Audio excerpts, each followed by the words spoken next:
sense, human dignity can be restored. Because they point out that, in fact, as the permissive society grew and grew, so the laws of the land began to be adjusted to actually go with that tide, rightly or wrongly. I'm not saying that it was wrong, but that's what happened. So society's framework, if you like, was moving with the tide of that permissiveness, opening the way for everything to run wild, in fact. So, for example, abortion was legalized, and abortion used to be a great deterrent. The fact that abortion was, I'm not saying it was right, but abortion was illegal. So this was a great break. Looking back 50, 60, 80 years ago, this was a break on or it was a way that made people think a bit before they committed the sexual act. The fact that abortion, there were, birth control systems were primitive, abortion was illegal, and women were really scared to bits of having a baby, unless it was under legal circumstances. Added to that, if they went for an abortion, they couldn't go to a doctor. They went to some old witch, in a back room somewhere, who used the most appalling methods to bring about the abortion, causing unbelievable suffering and pain, and sometimes death. So that, of course, was eliminated by making abortion legal. I'm sure it was a correct move, but at the same time it took away what was a deterrent. And also, of course, the law was put straight over homosexuality. The age of consent, as it's called, was lowered. And even then, after those quite reasonable measures in many ways, it then even reached a point, and this is only a year or so ago, when even rape seemed to be condoned by judges in the courts. Very, very light sentences were given for rape. This has changed now because of the outcry against it, but it's quite interesting the way certain quite reasonable measures were taken, and then there is a point where it begins to go too far. Now, I don't think that's anything to do really with a conscious decision. This is really the workings, isn't it, of the devilish force of life in those people who are responsible, without a doubt. So there's gradually that trend begins to go over the mark of good sense, into something, into a realm which is enabling things to run wild. So,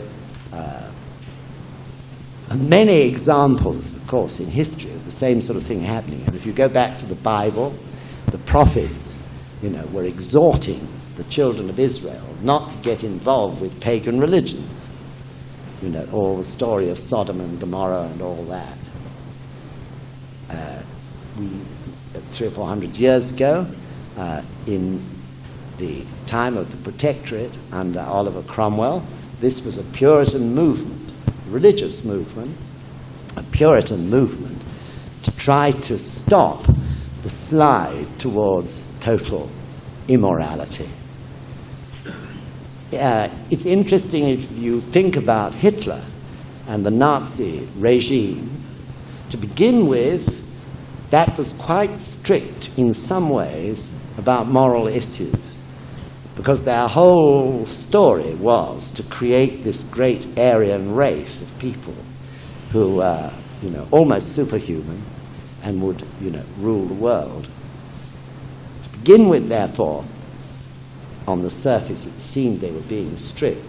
But once the Nazi regime began to find things weren't going in their way totally, they had to keep people fighting despite the fact that they were losing. and the conditions of the German people generally were becoming worse and worse.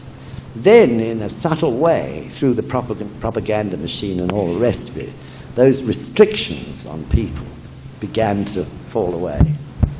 And, you know, the worst excesses of the Nazi regime all took place, really, in those last, perhaps, 2.5 years of World War II. And, of course, there are religions or cults that take advantage of sexual impulses, animal impulses, in order to attract people. So really, in the end, I think, it's right. I think it's Toynbee again says that this sort of thing happens when people are losing any vision of the future, any hope for the future. And I think that's correct, isn't it? If people have got a great ideal, or they're working for some cause which, rightly or wrongly, they may feel is a noble cause, they've got a direction in their lives, then they'll sort of keep on the railway line. But if they lose hope in the future, then they turn inwards on themselves, and the satisfaction of their own desires take precedence, and, you know, a phase of permissiveness can occur. So this happened in the Roman Empire, I think. When things went well in the early century, or 2 centuries of the Roman Empire, everything was fine. They were going places, doing things.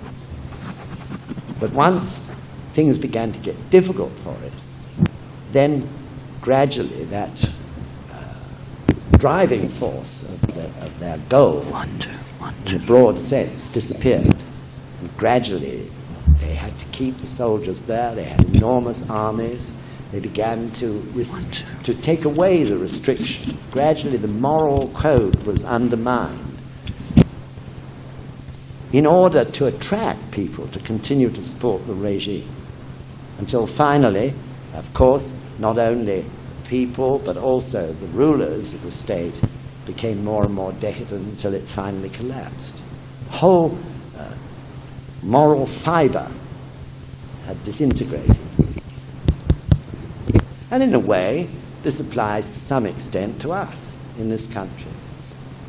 It's very difficult probably to realize what the British Empire meant to people 50 or 60 years ago, even, and before that. I mean, it meant something.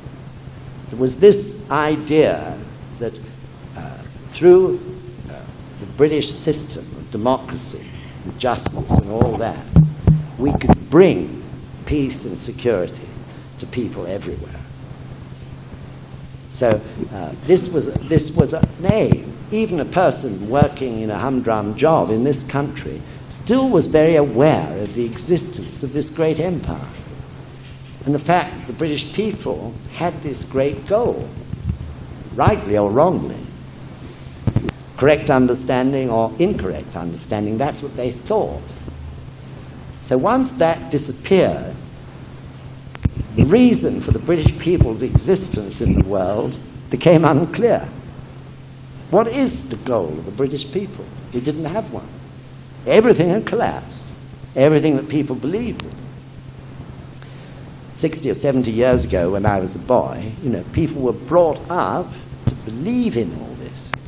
The whole schooling, education system, everything that one's parents said, everything was aimed towards this. I mean, it's incredible, really, to think of now, isn't it? It was amazing, in a way, arrogance, but that was the way we thought. So that disappearing, interestingly enough, led, you know, more and more to the collapse of ethics and morals. And with it, of course, the decline of religion too, which was taking place because of another reason, which was materialism. So gradually this had its effect, I think, in a historical sense. So let's see now. I'll ask Robert to read just a few short extracts from the Risho Ankokaron, because it was this, really, that Nichiren Daishonin was talking about.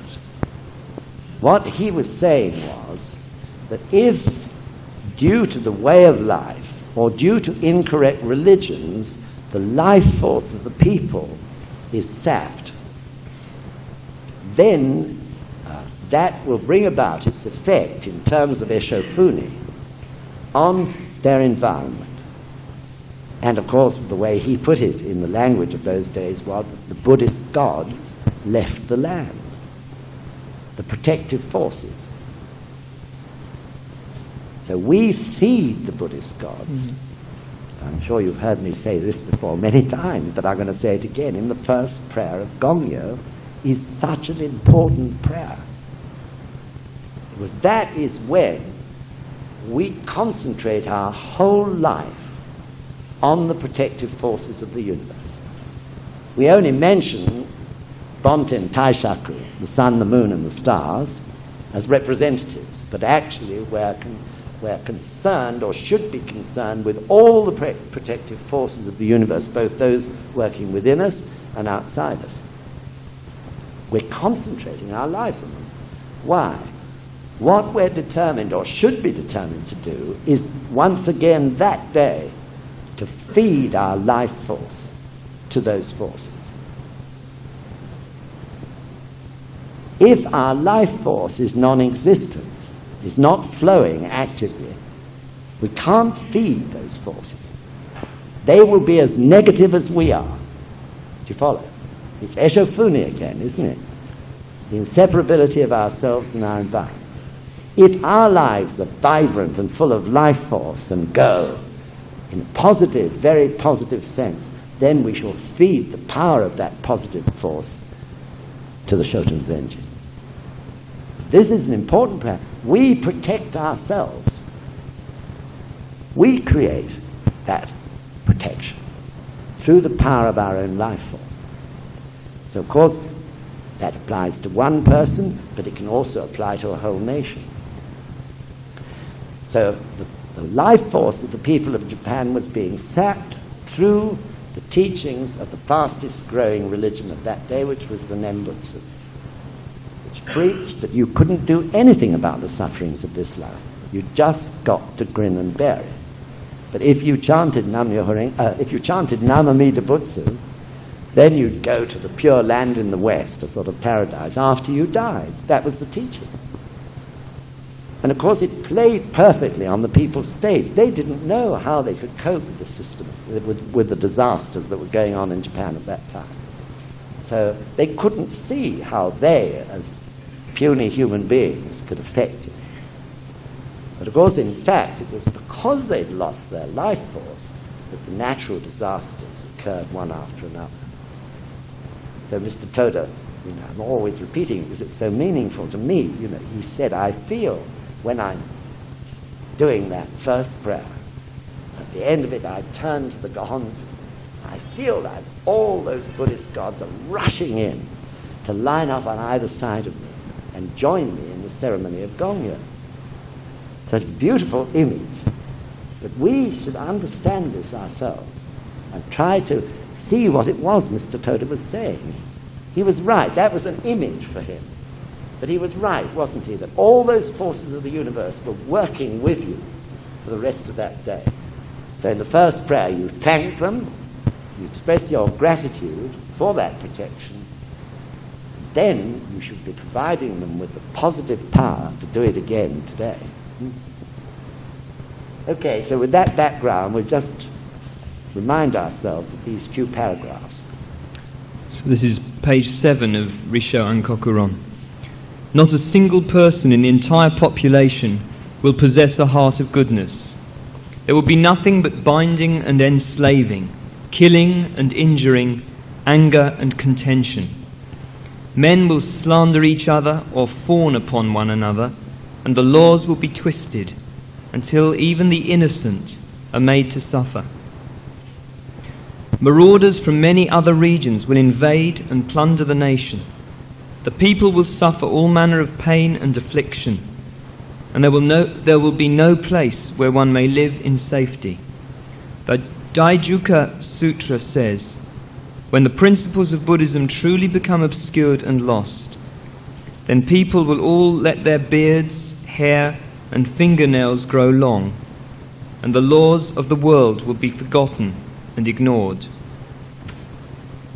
and on the following page, the 10 kinds of evil behaviour will increase greatly, particularly greed, anger and stupidity, and people will think no more of their fathers and mothers than does the roe deer.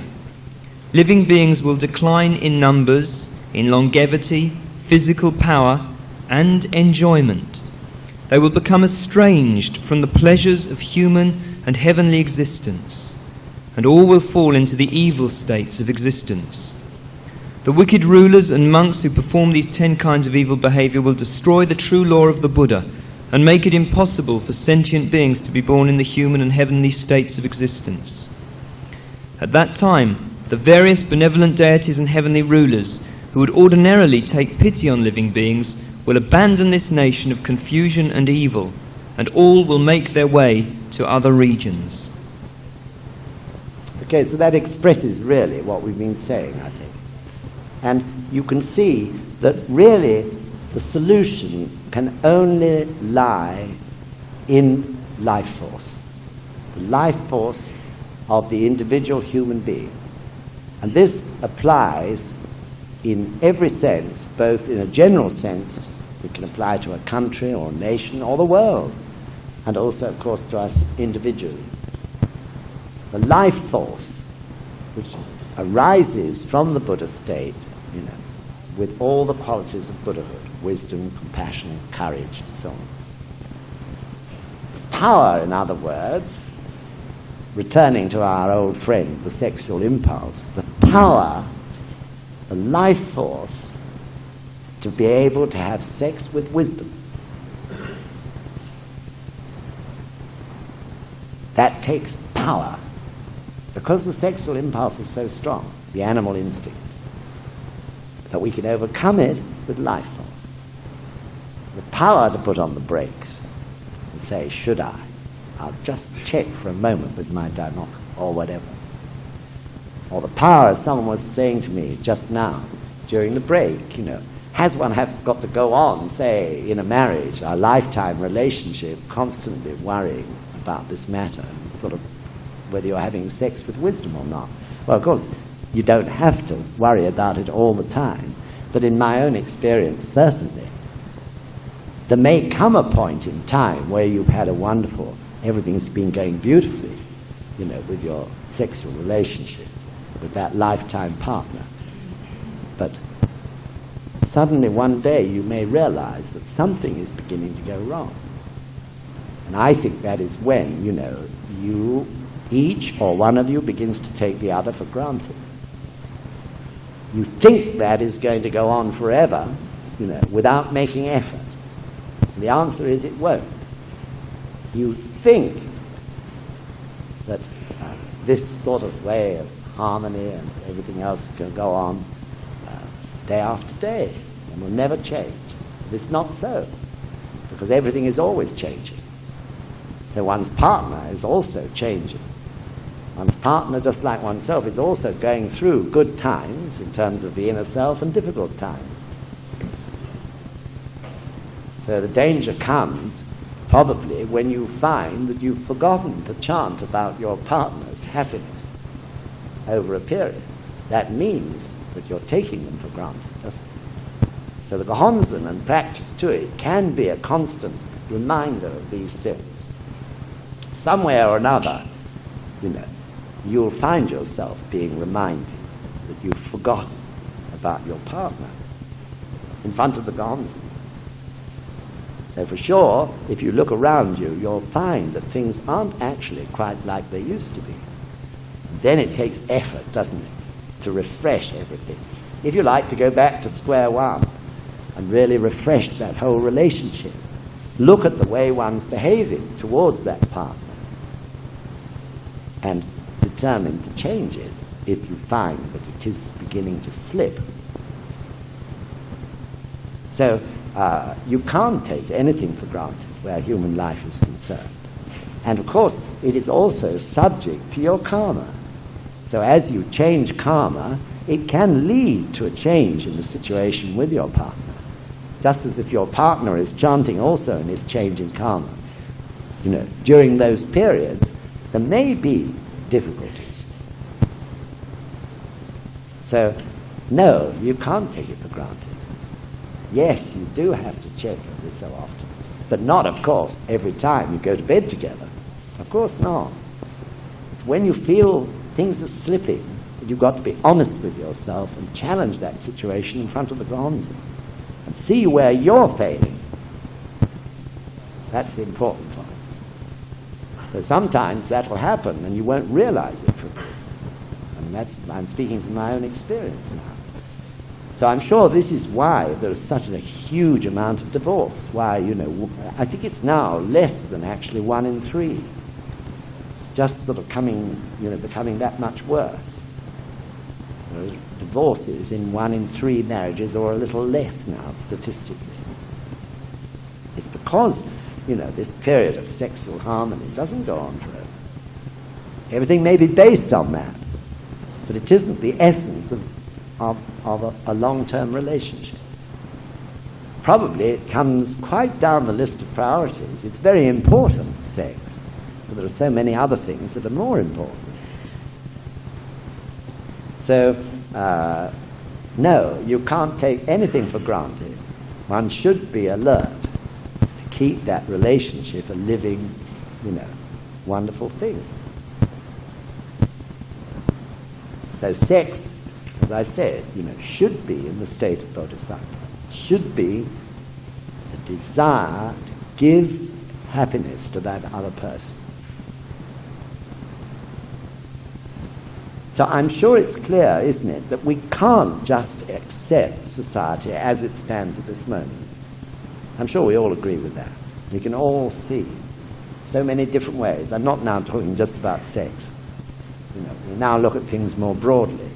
But we can't accept it as being right as it stands. We have to bring about change, each in our own particular path of action, in the way that I talked about earlier. So, in this sense, of course, Shakabuku comes into it, doesn't it?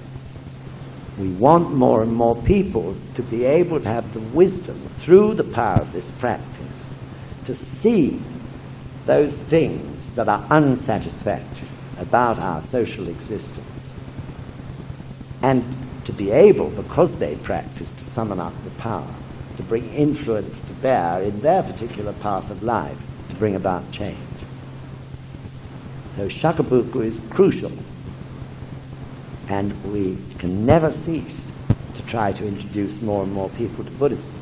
Because more and more people means more and more spheres of action. And gradually this network in all aspects, fields of society, grows and grows and grows.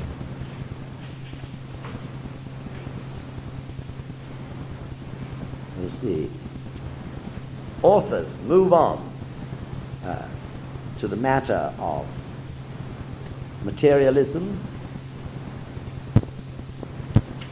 and the whole state of society, which is so chaotic in every aspect. And here is where they begin to bring science and technology into the picture. Taking society as a whole, what do we see today? We see incredible advance in science and technology, amazing inventions, more and more amazing as each day passes. What is up to date today in the world of electronics and so on is out of date in about 3 months' time. The speed of advance is colossal, but it's totally chaotic. It's a total disharmony, isn't it? Everyone is going apace in the scientific technological world, producing more and more of these inventions, yet there is no harmony between in that growth at all. So this is so dangerous, isn't it? The whole danger of the world today is this disharmony in the growth of human life and human ways, through especially the advances in science and technology. So you can get scientists who are working on something for the destruction of human beings, And you can get scientists working on the same thing, probably less in number, who are working to use that particular technique or invention for means which will help people to become happier or lead an easier and better life. This is what I mean by chaos. In each place, these things are being worked on, and they're advancing, but in total independence from everything else, in total disharmony. This is a terrifying thing, because the speed of it is so colossal. So, on this point, what comes to one's mind immediately is the Buddhist principle of ku, ke, and chu. We've talked a lot this afternoon about ku and ke, the physical aspect or material aspect of life, which is ke, ke, and the spiritual or unseen aspect of our inner selves, which is ku, ku. So everyone in the world today knows there is a spiritual aspect of life and a physical aspect of life. There's nothing unusual or clever in that. But what we see going on around us is that there is no harmony between ku and ke, between the spiritual desires of human beings and what we see in the terms of scientific and other forms of development. So, I mean, we see architects, the Prince of Wales has been having a go at this, but we see architects building huge buildings at vast cost, which are not in the least taken into consideration the lives of the human beings who are going to use those buildings every day. And it's unbelievable, but that's a good example of the chaos that's going on in all aspects of developments carried out by human beings. Human beings who themselves are human beings, with all the attributes of a human being as well as the bad side, yet they'll go and build these buildings which have no relationship to human needs. Or we see bus drivers and train drivers who are not considering the happiness of the poor old commuter who's having to use those trains every day, and because they oversleep or whatever, there's no train, or the train's half an hour late. Of course, you can say, take that a step further, that's because the management don't care either. They're not making the life of those bus drivers or train drivers, enjoyable enough and challenging enough for them to be on time and want to get up in the morning. Engineers and planners drive great motorways, through beautiful areas of country. Not always in the most sensible way. We need motorways, but it's always in the cheapest way, the most economical way, which is not necessarily the best way for the human beings and the animals, birds and insects that live in those areas. And perhaps medical science is one of the best examples. I think it's changing now. But doctors, had become just sort of pill-giving machines, just churning out pills, irrespective of whether they were suitable to that human being or not, with little or no effort to really understand the human being that they were treating. This is changing now, thank goodness. But definitely it had reached that point, and still exists in many ways. So the whole thing is chaotic. Spiritual and physical or material development is in complete disarray, complete disharmony. And that Buddhism, of course, would say, Nichiren Daishonin's Buddhism especially would say, is because of the people's ignorance to the existence of a binding force which will integrate and harmonize the spiritual and the physical so that they can work as one in absolute harmony together, which in Buddhist terms is Chu, C-H-U. Chu being the entity or the heart of life, which is Nam-myoho Renge Kyo. The law of life, which can bind and integrate the spiritual and the physical together so that they move in harmony. So this actually is what we discover in our own lives, though it may be unconsciously, we discover it through this practice. Gradually our spiritual and our physical aspect, our spiritual side and also our body and our environment begins to harmonize itself. Why? Because the binding force of Nam-myoho Renge Kyo is at work, carrying out its function of harmonizing those two great energies. So I feel we don't use this aspect of Buddhism enough in Shakabuku. It's extraordinarily simple, really, isn't it? There you have our social existence as it stands, which is chaotic. And it's chaotic because there's no binding force between the spiritual and the physical. And from those examples I've given, you can see this at work in all areas of society. And it's simply because no one understands the existence of this binding force, except Nichiren Daishonin's Buddhism, which absolutely pinpoints it in terms of Nam-myoho Renge Kyo. So this is easy to understand for somebody if you point to society. I think now in terms of individual sufferings, people approach it in another way. But when it comes to social life in general, the way this world is developing, the threat of the nuclear threat, and so on and so forth, that is the best and most compelling way to explain.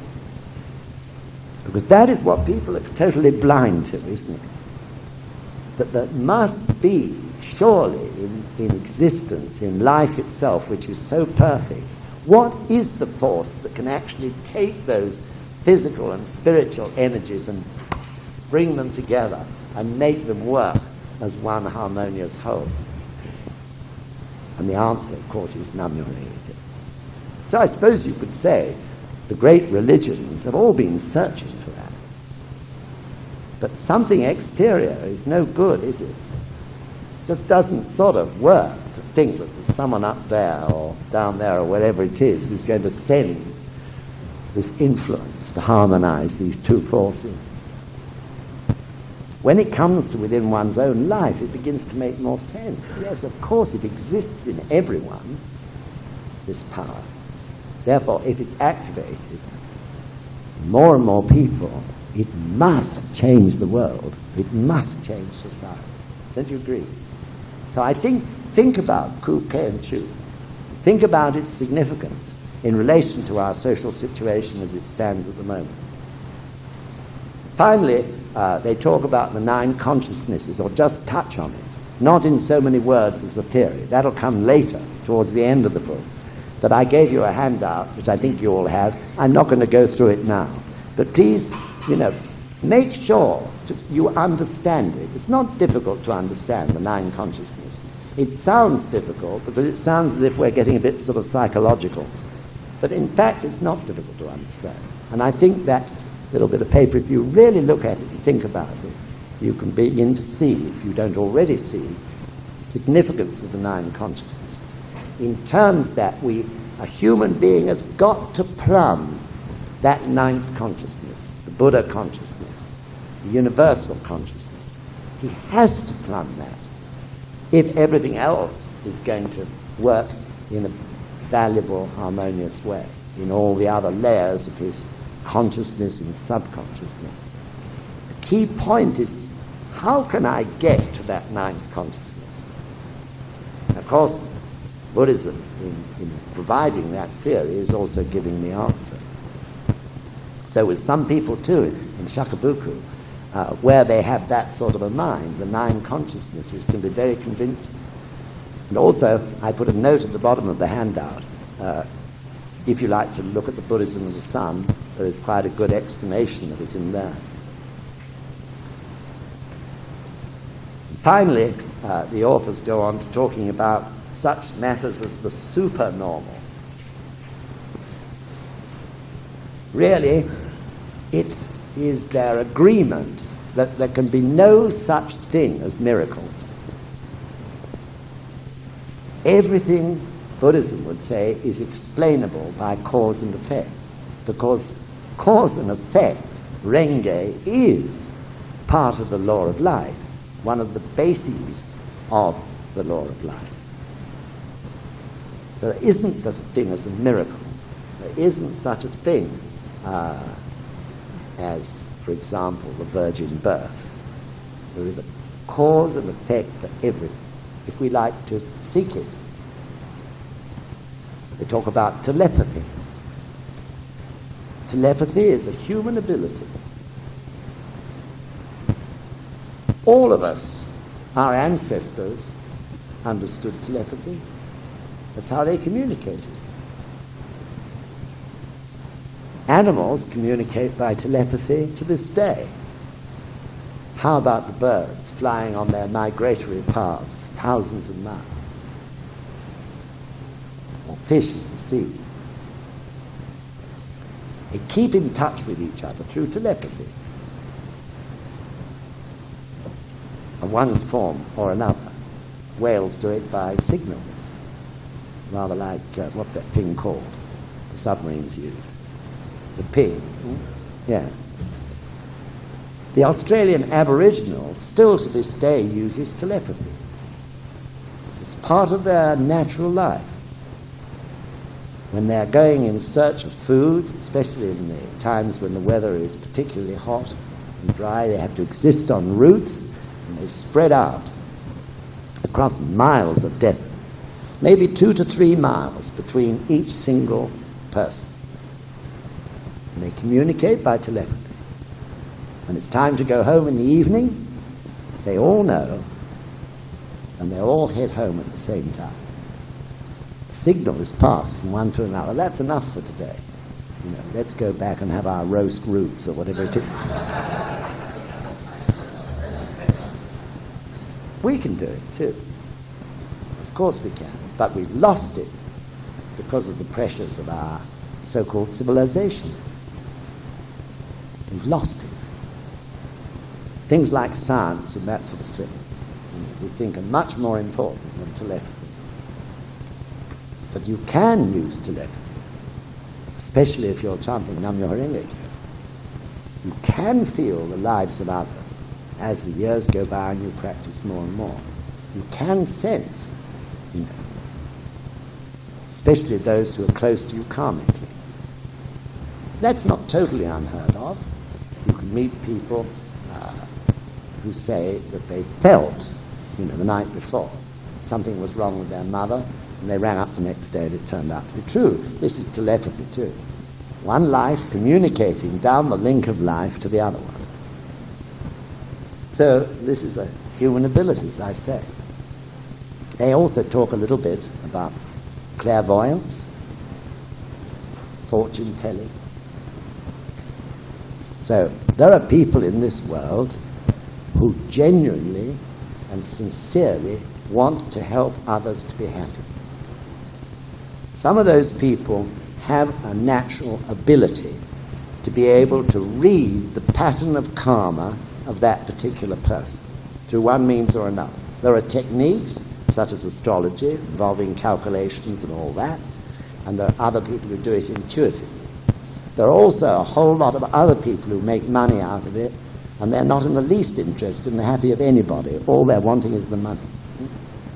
But there are genuine people who have a sort of ability in that respect. But actually, you know, there's no point in wasting your money. That person, the clairvoyant or the fortune teller, can only read your karma as it is at that exact point in time. But you're chanting Nam Myoho Renge Kyo. You've no idea of the speed you're changing karma. You have an ordinary day when nothing happens, and you think, oh, what a boring day. But in fact, it's maybe like that because you've changed so much that could have disrupted it. The speed of changing karma. The palm of your hand changes. Do you know that? Even in a few months, it can change as you change your karma. So, in other words, it's a complete waste of money if you chant Nam-myoho-renge-kyo, because they cannot possibly know the change in karma that's going to take place in the next 2 hours or tomorrow or the next day, let alone 2 weeks, 3 weeks, or a year ahead. I'm not just saying off the top of my head, but I've had discussions with people who are genuine, what I call genuine clairvoyants, who want to do it because they have this ability, they want to help others. So, but these people who are professionals, have agreed we cannot see the future. All we can read, no, I'm not necessarily pointing to my palm of my hand, but all we can see or feel is the karma is at that point in time. Other people go to these people who wave a bit of a weight around on the end of a string. What's it called? Pendulum. Dowsing. Yes, pendulum. I think the word is dowsing. Well, if the person who is doing that, really sincerely desires to help someone and make them happy, probably it may do something. It may indicate something. But again, that dowser can only be activated by karma as it stands at that point in time. Not tomorrow or the next day, when you've chanted your hours Dharmoka when you got back home. Can't take account of that.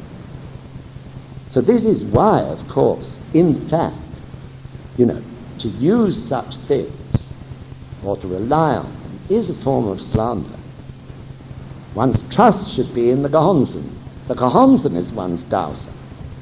The Gehonzen is one's clairvoyant. What is the Gehonzen doing? It's activating our Buddha state. Our Buddha state knows the future. That can flow in our lives, and we can take, without consciously knowing why, we are doing the right things to be able to meet that future. So it is slander, a form of slander.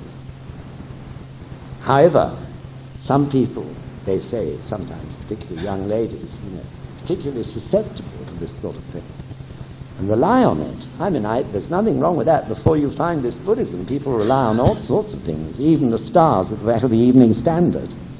Well, I must read the stars. Don't they? But it's all baloney.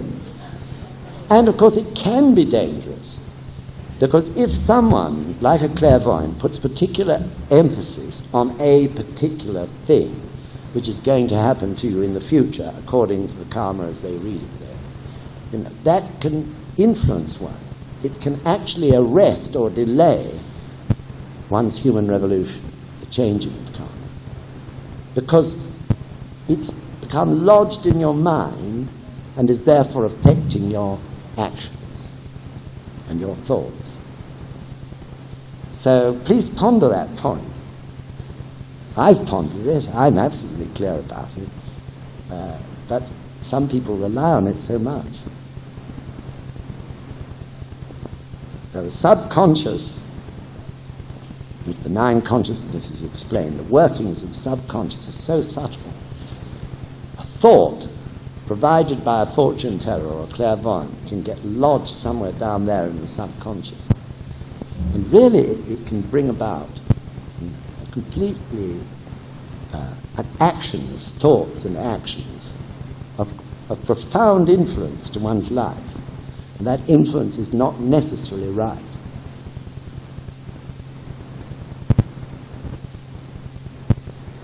Also, another thing is, oh my gosh, it's 7:15. I could have gone on for another half an hour. I'll stop. But I just wanted to mention there's also psychotherapy. Psychotherapy may help some people. I'm not saying that it doesn't. Of course not. But what is important is that you have the right psychotherapist. What I mean by that is that the basic tendency of that psychotherapist's life is such that it can relate to your life. And I've also discussed this with many people. I hope none of you have to go to a psychotherapist, but if you do, please shop around and make sure you get one who you feel can relate to your life. So psychotherapists are human beings. You may find yourself with a psychotherapist whose natural tendency is hell or anger. Of course you may. They're just